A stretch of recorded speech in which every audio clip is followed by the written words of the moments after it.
Hello বন্ধুরা, আমি অঙ্কিতা আর আমি এসে গেছি আমার একটা অফিসের দাদার রিসেপশনে মিনি ব্লগ পার্ট 3 নিয়ে। লাস্ট ভিডিওতে তোমরা দেখতে পেলে যে এখানে স্ট্যাটাসে কী ছিল। ফার্স্টেই আমরা নিয়ে নিয়েছিলাম আম পোড়ার শরবত, তার সাথে ছিল চিকেন পকোড়া আর ক্রিসপি চিলি বেবিকর্ন, আর ছিল আমাদের সবার প্রিয় ফুচকা। এবার ছিল মেন কোর্সের পালা। প্রথমেই আমাদের পাতে এসে পড়লো রাধাবল্লভী আর চানা মশলা, দুটোই খেতে হেভি ছিল। দেন আমি নিয়ে নিলাম চিকেন কাটলেট আর স্যালাড।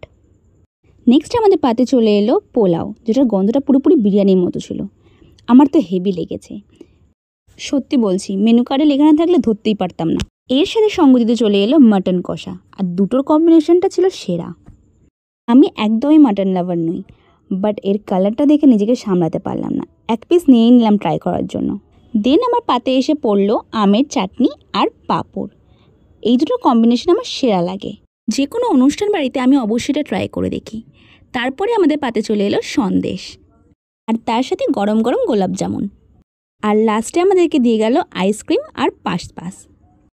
আর এত কিছুর ব্যবস্থাপনায় ছিল দত্ত ক্যাটারার্স। তোমাদের দরকার হলে তোমরা এই নাম্বারে কল করে যোগাযোগ করতে পারো। তারপর সবাইকে বিদায় জানিয়ে আমরা রওনা দিলাম বাড়ির উদ্দেশ্যে। অনেক রাত হয়ে গেছিলো ওই দিনকে বাড়ি ফিরতে, কিন্তু সন্ধ্যেটা কেটেছিল খুবই সুন্দর। আর এটাই ছিল আমার মিনি ভ্লগের লাস্ট পার্ট। দেখা হচ্ছে নেক্সট অন্য কোনো ভ্লগে। ততক্ষণের জন্য টাটা। আর অবশ্যই তোমরা কিন্তু আমার চ্যানেলটাকে সাবস্ক্রাইব করতে ভুলো না। Thank you for watching.